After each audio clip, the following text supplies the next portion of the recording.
Her bir hujabikening o'z siri, o'z liniyasi. Garmoniyada bo'l. Yoqtiliqqa umtul. Palitra bilan o'yna. Yangilik izla. O'z liniyangni sayla. Traditsiyalarni saqla. Ko'kmara, ishonchli, sifatli, yoqti, turli tusli. Vaqt bilan sinalgan sovut sava.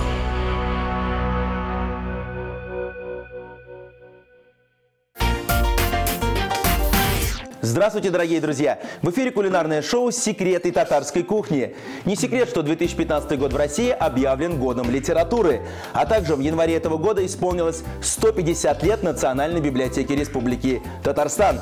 И сегодня мы это событие отмечаем вместе с заслуженным работником культуры Республики Татарстан, директором Национальной библиотеки Республики Татарстан. У нас в гостях Сюймбек Азиганшина. И сәлмісіз. Сразу наши поздравления от всей нашей программы. Бекзор Ахмед сізге.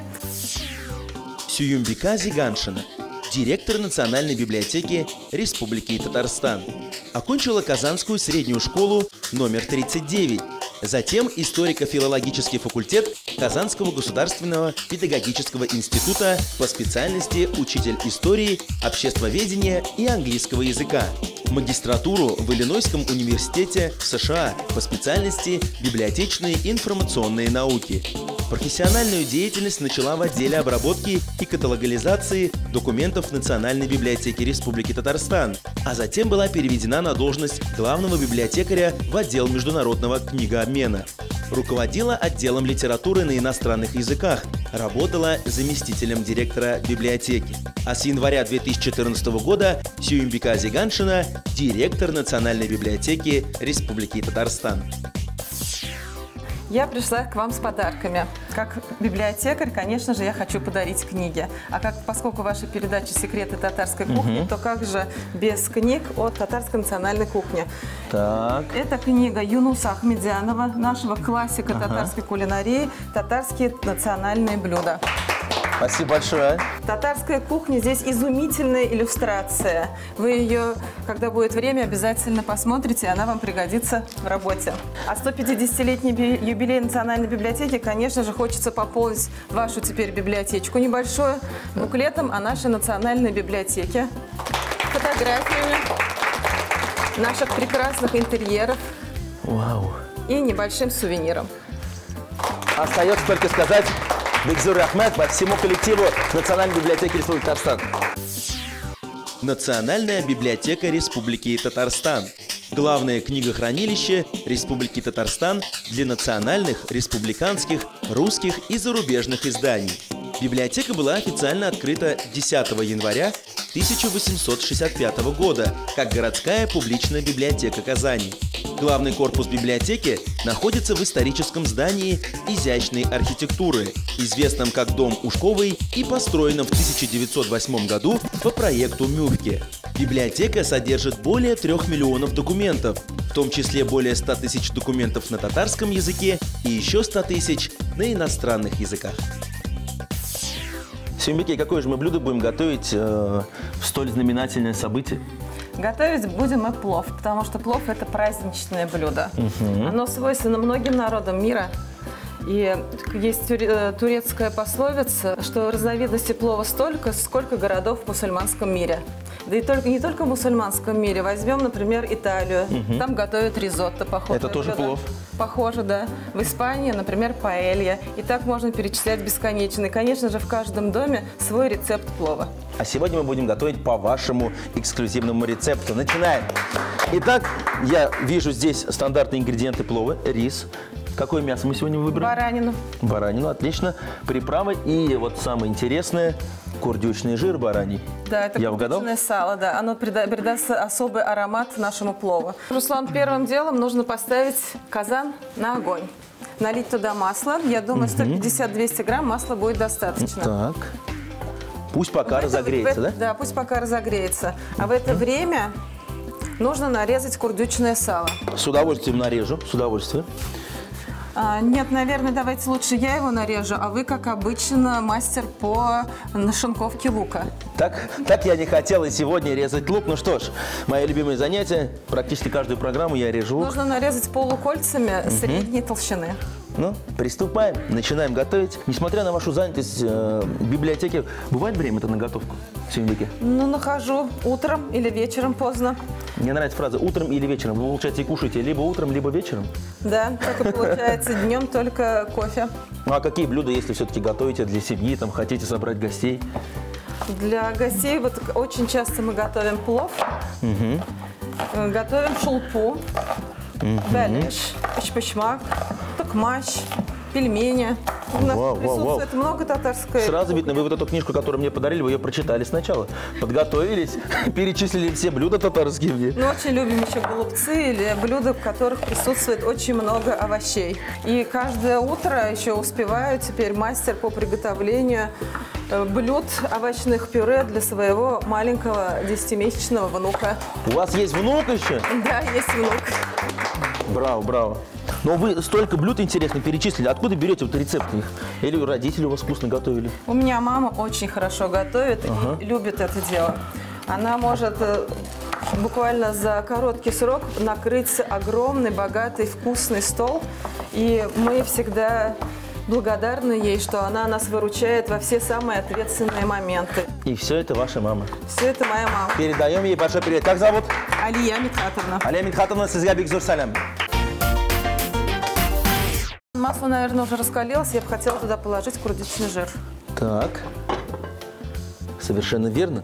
Аккуратнее только. Да, чтобы не обжечься, вот так вот из краешка. Так. Его сейчас нужно будет помешать. Сейчас курдючный жир у нас растопится, покроется коричневой корочкой, и мы его шумовкой достанем. Ой, я смотрю, вы морковку уже дорезали почти. Не почти дорезала, я только начала резать, поскольку ее нужно резать очень аккуратно. И вообще приготовление плова – это такое неторопливое занятие, нужно получать удовольствие, потому что когда получаешь удовольствие, то любое дело ладится. Ой, как вас приятно слушать. Мне кажется, вы должны были работать, не знаю, преподавателем где-то, нет? Ну, как стали вообще библиотекарем? Вот образование вы угадали, у меня образование педагогическое. Вот оно чувствуется, это чувствуется, понимаете? Так хочется, чтобы вы преподаватель, все, и выполнять ваши задания. Вот лук, например, я уже порезал. Очень Какое хорошо. следующее задание? Вообще мастер по резанию лука. Спасибо, спасибо. Образование у меня педагогический институт, обществознание, история и английский язык. Я всегда хотела изучать языки и закончила специализированную школу с углубленным изучением английского языка. А вот недавно совсем я посмотрела свою тетрадь артековца. То есть вы были в том самом популярном лагере, о котором мечтал каждый пионер в Артеке? Да, я была там в 81 году, мне было 12 лет. И вот недавно открываю пролистать свою тетрадь. Сегодня выбирали пионерский актив. Меня выбрали библиотекарем. То есть вот ведь она уже... Я должна забирать каждое утро газеты и вести подшивку. Я, честно говоря, даже это забыла момент. И когда увидела, думаю, видимо, мне было уже свыше, судьба предопределена. Это уже был рок. А когда закончила первый курс, то устроилась на работу во время летних каникул, чтобы заработать свои первые деньги. И куда, вы думаете, я устроилась? В библиотеку? В Казанскую центральную библиотечную систему, в библиотеку на улице Вишневского. И с этого все началось. Так, кстати, у нас, посмотрите, пожалуйста, лично, курдючный жир, мне кажется, уже можно вынимать. Да, можно вынимать. Осторожно, не обожгитесь. Нет, ну он что очень вы? горячий. Следующий у нас этап. Мы должны будем в это масло положить, обжарить мясо. Мясо, сейчас, секундочку. Я вам его подготовлю. Кстати, вот этот курдючный жир некоторые используют как закуску, то есть добавим туда немного соли. Да, его можно по-разному в разных блюдах использовать. Так, курдючный жир мы убрали. Теперь мы должны обжарить мясо. Вначале на сильном огне обжариваем, потом огонь убавляем. Так.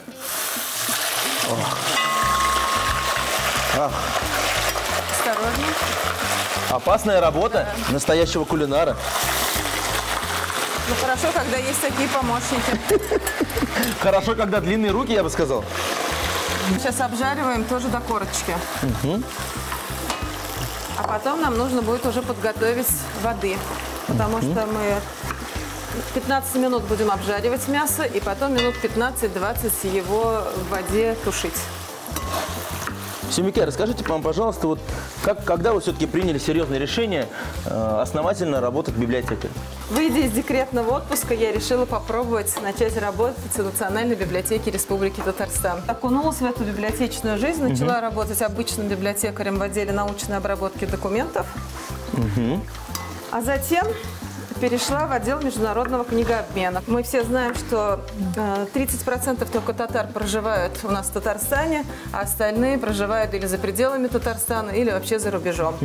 Очень много мест компактного проживания татар, и наша задача, в том числе нашей библиотеки, пропагандировать татарскую литературу, краеведческую литературу, доставлять им книги. Мы, например, сотрудничаем с библиотекой Конгресса США, с Нью-Йоркской публичной библиотекой, с Национальной библиотекой Турции и с другими крупными библиотеками.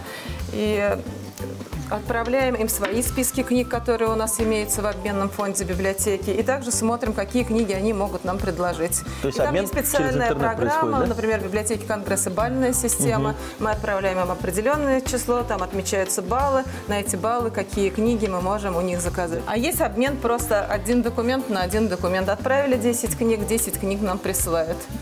Ну, мы еще и безвозмездно отправляем книги в места компактного проживания татар. На татарском языке. Да, и в это время, пока я там работала, приехали к нам рассказать о возможности подать заявку на грант для обучения в магистратуре в США по библиотечным и информационным наукам. А мне хотелось такой более активной работы. Я поняла, что мне хочется себя реализовать. И я заполнила анкету, а поскольку там срок длительный, и забыла даже, что отправила анкету, потому что даже не знала, в 94-е годы, нет, 94-е годы мы, наверное, даже и не знали, что такое гранты. И вообще за границу, за границей никогда я не была в то время. И мне через какое-то время звонят и говорят: вы прошли в полуфинал. Затем были сдача экзамена TOEFL, собеседование, и вот я становлюсь финалистом. Я, правда, побоялась написать на двухгодичную программу, поскольку была возможность поставить крестик 1 год или 2 года, поскольку у меня в то время дочери было 4,5 года. И вы поехали в Америку всего лишь на год? Да, всего лишь на год поехала, попала в университет Иллинойс, в штате Иллинойс, в городе Урбана-Шампейн, где находится самая большая университетская библиотека США. Сколько там книг? Можете сказать? Не могу. Скажите, много? Много. Так, Сюмбюлкай, посмотрите, пожалуйста, мясо у нас прекрасного золотистого цвета. Идеально. Так. Теперь нам нужно туда добавить морковь, обжарить, и лук. Так, позвольте. Кстати, ну вот вы получили образование небольшое, да, в США? Да, я училась 1 год в магистратуре, да. И потом нужно было выбрать самому место прохождения практики. Я подумала, как же Америка без Нью-Йорка, написала письмо в Нью-Йоркскую публичную библиотеку и работала в течение 3 месяцев там. Хотели меня там очень оставить и дальше, но условия программы были тот крестик на 1 год. Я с удовольствием вернула свою национальную библиотеку, поскольку горжусь, что работаю в национальной библиотеке. Наша библиотека — это самая главная библиотека, самая большая библиотека. Она одна из крупных библиотек в Российской Федерации. Когда выезжаешь за рубеж и тебя спрашивают, где ты работаешь, если ты говоришь at the National Library of the Republic of Tatarstan, то это просто все говорят: ого! Дорогие друзья, мы продолжаем приготовление нашего плова в самом разгаре и готовим мы его вместе с директором Национальной библиотеки Республики Татарстан Сюмбюлкай Зиганшиной. Сюмбюлкай, расскажите, пожалуйста, что мы делаем дальше? Здесь у нас мясо, морковь, лук. В принципе, поджарка практически готова. Ну и теперь нам обязательно нужно добавить специи. Здесь у нас сушеные томаты и паприка сушеная. Ароматный. Сколько мы добавим? Добавим столовую ложку без верха. Без верха, да? Да. Достаточно. Достаточно. Ну, чуть-чуть, сейчас посмотрим. Ну, можно, давайте. Специи, я думаю, придадут нашему плову восхитительный аромат. Перемешаем это все и потом добавим воды. Для чего мы добавляем воду? Кстати, не все добавляют воду. Добавляем горячей кипяченой воды, чтобы немного потушить мясо, минут 10, чтобы оно было более нежным и мягким. Ага. Так. Сколько примерно? Достаточно. Достаточно, да? Так. И не накрываем крышкой. Я помню ваш совет. на сильном огне. Я в это время подготовлю айву для нашего плова. Только я хотел спросить у вас, что за оригинальный фрукт у вас в руках? Это айва, очень полезный фрукт. Он полезен для тех, кто страдает анемией. Так что рекомендую класть в плов или просто запекать. Сюмбекам, мне бы хотелось несколько слов сказать про здание, в котором находится наша национальная библиотека. Ведь это старинное, красивое купеческое здание. Как вы там оказались? Когда переехали? Ну, я немножко хочу в экскурс создания библиотеки уйти. Наша библиотека была... Первые предпосылки открытия библиотеки уходят в 1844 году, когда известный библиофил Иван Алексеевич Торов подарил свою частную коллекцию городу. Но, к сожалению, прошло более 20 лет, прежде чем была основана библиотека. Это произошло в 1865 году. И библиотеку открыли в 2 комнатах Казанской городской думы. Там она и просуществовала. Там она и просуществовала до 1919 года, пока к нам в город не приехала Надежда Константиновна Крупская. И когда она приезжала мимо этого прекрасного особняка и зная, что у библиотеки стесненное положение, она, посмотрев на него, взмахнув рукой, сказала: «Здесь должна быть библиотека». И с того момента, с 1919 года, мы располагаемся в таком прекрасном здании. Это восхитительное здание, необычной архитектуры, архитектор Карл Мюфке. Там соединен весь мир. Я рекомендую всем нашим зрителям обязательно посетить Национальную библиотеку и познакомиться как с книжными памятниками, так и с этим памятником федерального значения. В этом году мы открыли литературное кафе и книжный магазин. Назвали его «Милли Китаб», одноименно как наше издательство «Милли Китаб». И это литературное кафе открыто по пятницам.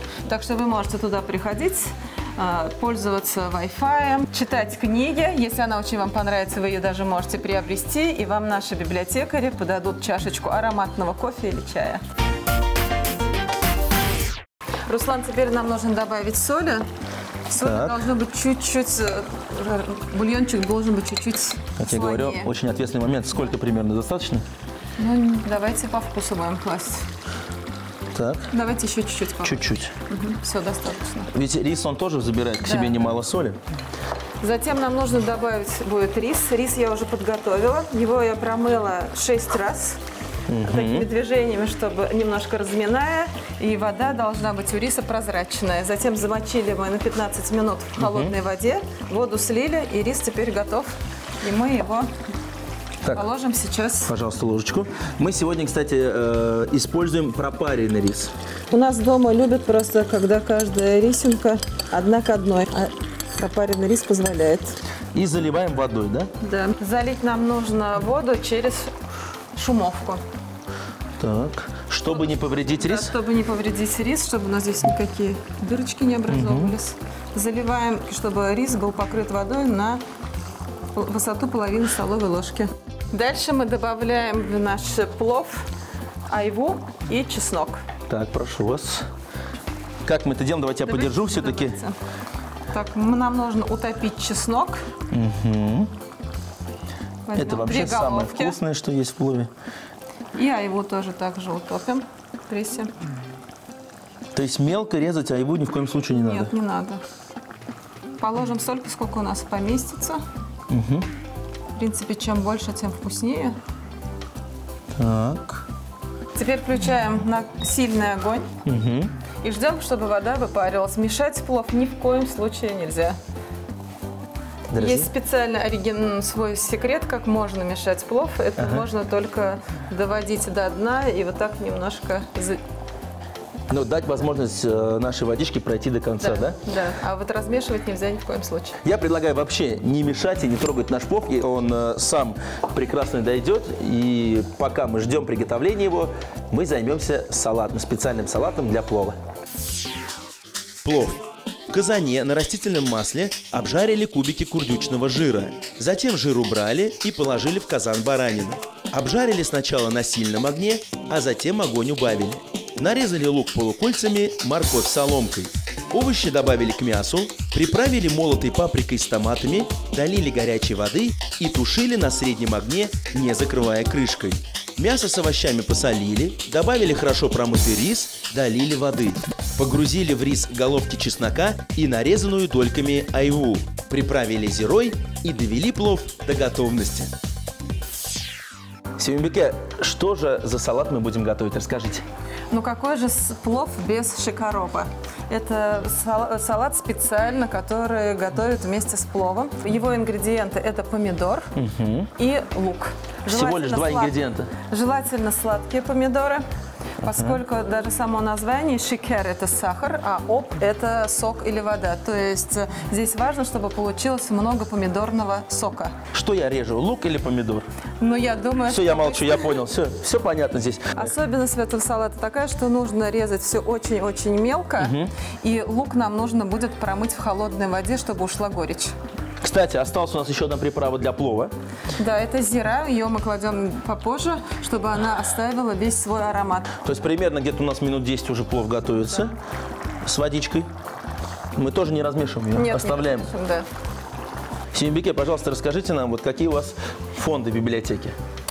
Фонд библиотеки насчитывает 3 миллиона, почти 300 тысяч документов. 3 миллиона? 300 тысяч документов. Это и книги, и журналы, и газеты, и патенты, электронные издания, аудиоиздания. Но в основном наш фонд – это печатные документы. Да? Сейчас мы развиваем нашу национальную электронную библиотеку Республики Татарстан. Так что теперь у читателей есть возможность через интернет, через наш портал получить доступ к редким, старинным, ценным изданиям, которые хранятся в библиотеке, поскольку доступ к этим книгам не у всех был, только у аспирантов и ученых, поскольку это памятники книжные. Теперь же благодаря этому проекту, благодаря поддержке руководства нашей республики, мы получаем финансирование на реализацию этого проекта. И сейчас в нашей электронной коллекции уже отсканировано более 9 тысяч документов, причем отсканирована вся коллекция уникальная Второго, с чего началась наша библиотека. И доступно более 3000 книг. А в этом году и президент, и премьер-министр Российской Федерации уделяют огромное влияние созданию национальной электронной библиотеки Российской Федерации. Так что мы в этом году планируем стать членами национальной электронной библиотеки Российской Федерации. Так что это будет... Тем более приятно, что это в юбилейный год. Да. Итак, лук мы порезали и промыли его водой, чтобы убрать горечь. Пожалуйста. Теперь мы сюда добавляем помидоры мелко нарезанные. А я быстренько сейчас нарежу немного зелени. Это петрушка и укропчик. Так. Если есть райхан, то можно и добавить райхан, базилик. Запишите, пожалуйста. Так, салатик у нас практически готов. Мы не заправляем его маслом? Нет, не заполняем. Мы ждем, чтобы вышел сок. Именно тот как раз шикароп. Ну а самое вкусное... Посмотрите, пожалуйста, сюда. Симбике, как наш плов вам. Еще немного, и будем все это пробовать. Салат шикароп. Лук нарезали очень тонко полукольцами и обдали его горячей водой. Помидоры также нарезали полукольцами и смешали с луком.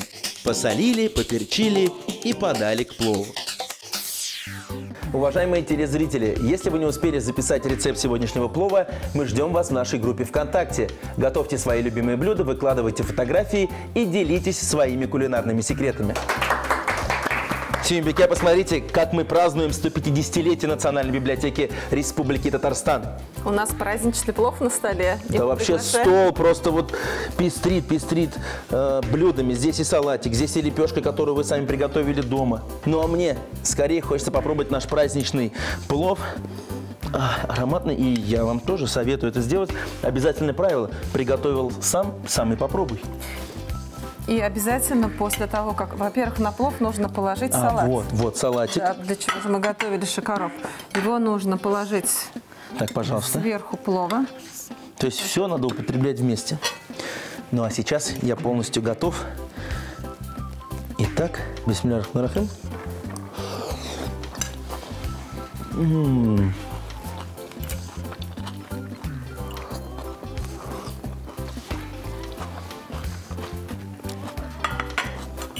Ну как вам? Остается только сказать: с юбилеем! Симбике, давайте подведем итог нашего плова. Мне кажется, фонд Национальной библиотеки Республики Татарстан пополнился еще один кулинарным экземпляром. Можно спокойно только про этот плов небольшую брошюру выпустить. Браво, очень вкусно. Симбике, большое вам спасибо за этот вкусный праздничный плов. И от нашего партнера Кукмарского завода металлопосуды для вас есть подарок. Кукмарский завод металлопосуды представляет новую посуду линии Палитра. Это оригинальное цветовое решение, первоклассное антипригарное покрытие, толстостенный корпус и съемная ручка для оптимального хранения. Так и хочется взять в руки эту посуду и приготовить что-нибудь вкусненькое. Спасибо большое за приглашение. Было очень приятно, что у меня был такой хороший помощник, ассистент в приготовлении плова, поэтому я уверена, что удача в этом. Всех приглашаю к нам в библиотеку. У нас проходит много очень интересных встреч, презентации книг, конференции, встречи в театральной гостиной, литературной гостиной. Так что всегда двери наши открыты для вас, и мы всегда вам рады. И самое главное, есть постоянно действующий Wi-Fi. Да. Директор Национальной библиотеки Республики Татарстан Сюмбека Зиганшина готовила сегодня праздничный плов. Бюджет Ахмед. До новых встреч, дорогие друзья. Смотрите нас каждую неделю. Пока-пока.